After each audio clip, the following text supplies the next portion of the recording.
Hey, what's going on guys, Strats here and welcome to another episode of Football Last Week. Now the last episode, I think it got 4 views, so let's get 5 views this time. Yeah! I remember days when I used to get about 100 views. How those times have changed. But today's Football Last Week episode, the Liverpool game hasn't currently happened yet, so Liverpool aren't going to be in this, so apologies Liverpool fans, but you have to play on a Monday. And I ain't recording this video on a Tuesday because then it means I have to edit it the same day I record it, and that can be very frustrating. I'd also like to say as well, there's only going to be one segment in this video because yesterday, if I actually did upload it, I recorded a video about United losing to Brighton, so there's going to be some clips of that within this video, and it was quite a long video, so I recommend you guys go and give it a view. It'll be very nice of you, especially after United lost 3-2 to Brighton, so they're not going to be spoke about too much in this video. Nonetheless, however, let's get into the football that happened last week. So first of all, Phil Thompson stated Alexis Sanchez is on 900,000 a week. Now, I know Mourinho may have said some hurtful things about Liverpool, but Phil, my friend, do not cry. You don't need to make up lies like this. Alexis Sanchez, 900k a week. It's embarrassing. It really is. These people are getting paid so much money, and they're just allowed to throw lies around like that. Sky even lie about the amount United paid for Fred. Apparently we paid a figure 61 million for the guy, when we paid 50 odd. And now Phil Thompson says Sanchez on 900k a week. Just because Mourinho hurt your feelings, my friend. You say stuff like this. You get paid so much money, but you nibble at such little things. Grow up. I just can't deal with Sky's agenda against United. You got Phil Thompson, you got Graham Souness, you got Jamie Redknapp. Come on, get some United ones in there. Where's Danny Higginbottom? We want to see him on TV because he's quality. But going off to the Newcastle game, a 0-0 board draw with Cardiff. What do you expect? Two terrible teams, 0-0. Why would they put on TV? Why would anyone watch that? It was obvious what was going to happen. But one player in particular had quite possibly one of the worst Premier League games ever. Kennedy. So Kennedy failed to complete a single pass in the first half against Cardiff. He is the first outfield Premier League player to fail to complete a single pass in a 45 plus minutes of play since Nikola Kalinic against Birmingham City in March 2010. And he also missed a penalty to win the game in the 96th minute, and it was a terrible penalty. Also, that's such a... I feel bad for the guy, but he plays for Newcastle, so to be honest, I don't really care. But when you're getting compared to Kalinic, isn't he the guy who got sent home by Croatia and they end up making the World Cup final? Yeah, you don't want to go down the same path as him, to say the least. Now, it was probably just a one-off, but that's bad. That is really bad. Especially against Cardiff. How can you complete a pass against them? They're awful. Now, I know Swans, Championship, doesn't matter. Cardiff are terrible. They're probably worse than us, even though they're in the Premier League. Okay, maybe I'm being a bit salty now. But one player who did have a good game this weekend, Richarlison, and he's in my fantasy football team. I seen it coming. I knew he was going to be a gem this year. Everton went on to beat Southampton 2-1, and Richarlison scored. The guy is a beast. The guy is getting me a ton of points in fantasy football. I love him. He is so good, and he's been a great signing so far. So well done to Everton. And well done to Marco Silva for, trusting his gut and going with a player he's worked with. Richarlison, he is a very good player. Then you're going over to the Leicester Wolves game. Possibly one of the best games of the weekend. Wolves hit the woodwork 3 times. Leicester went on to win 2-0.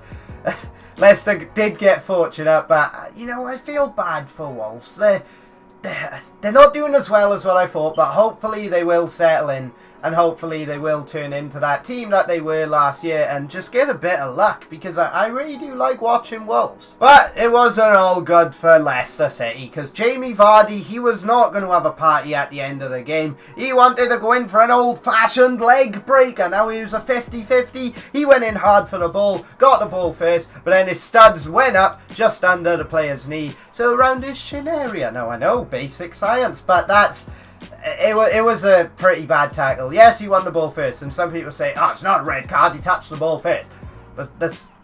Even if you win the ball first, it can still be dangerous play. You go in two-footed on someone, win the ball, dangerous play. Vardy didn't go in two-footed, but he followed through and caught the opponent's leg very high up. So it was a straight red.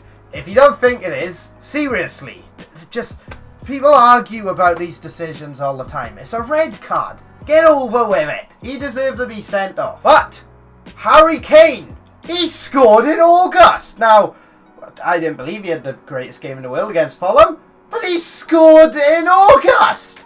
I don't believe it. He actually did it. Fulham, though, they do look a bit suspect defensively. They lost 2-0 to Palace, probably deserve something from that. And then they get battered by Spurs. And they did have some decent chances against Spurs. They did play decently well, but defensively they do look suspect. Well, I'd also like to say as well, big up Kieran Trippier. The guy getting me fantasy football points for days. Banged in a free kick. My guy. Potentially the best attacking fullback in the Premier League. What a guy. He buried it. It was a phenomenal free kick, to say the least. The next one. Well, West Ham is still awful. They lost 2-1 to Bournemouth. Now, I know, they need time to settle, but it's West Ham. There's just something about them which means they're just never going to be too great. I'll say this and they'll go on to finish above United most likely, but they're just a laugh. It's hilarious, not going to lie. So now going over to the Chelsea-Arsenal game. Quality game. Terrible defensively. I know I can't say much with United against Brighton, but this game, there was literally just no defence. It was no point in having defenders. They were awful. But Kane scored in August, and Morata scored. I don't believe it. The guy scored, and it wasn't a header. I genuinely cannot believe this. And Lukaku scored as well, so, you know, just throwing that out there. He did miss a setter, but Morata, he actually did something. Well done to the guy. But Arsenal, they missed some absolute sitters. The ball got pulled back to Aubameyang.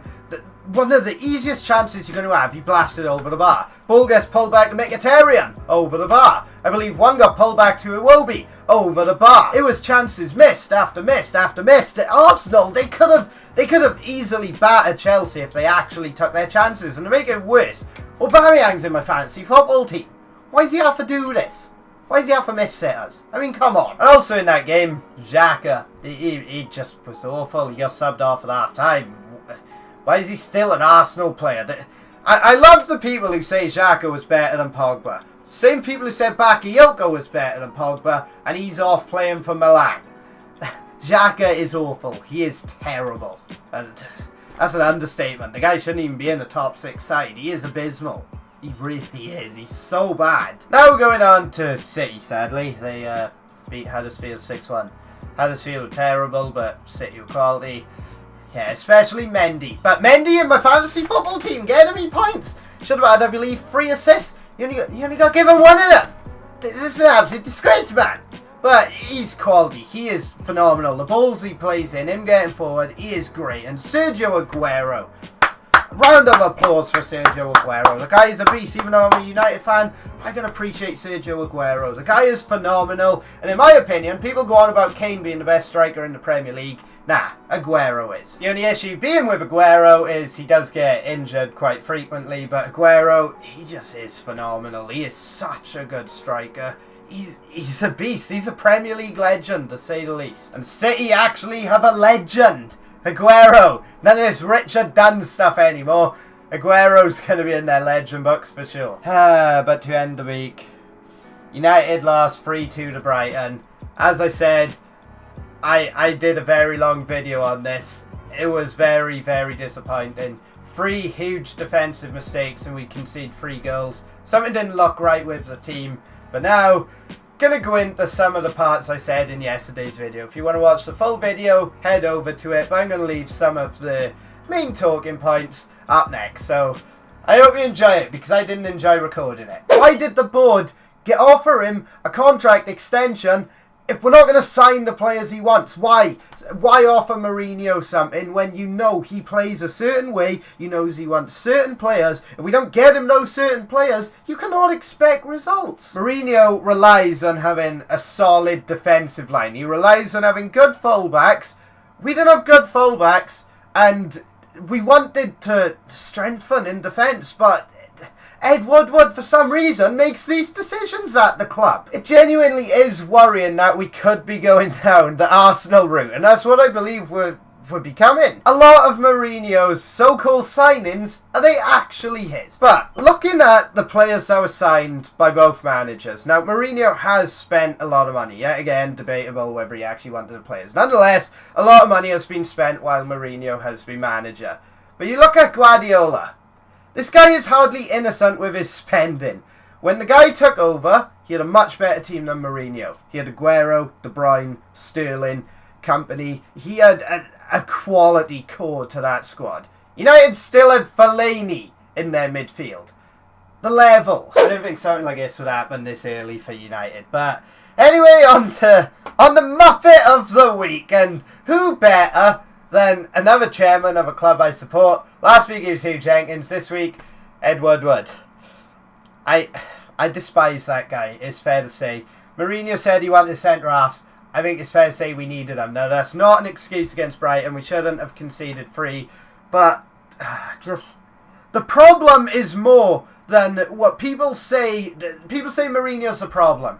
It's more than that. I don't believe Mourinho's a huge problem. He is part of the problem. But it's more than that. It's the owners. It's the Glazers. But Ed Woodward in particular, thinking he knows more about football than Mourinho, stopping him signing the players he wants because they have no sell-on value.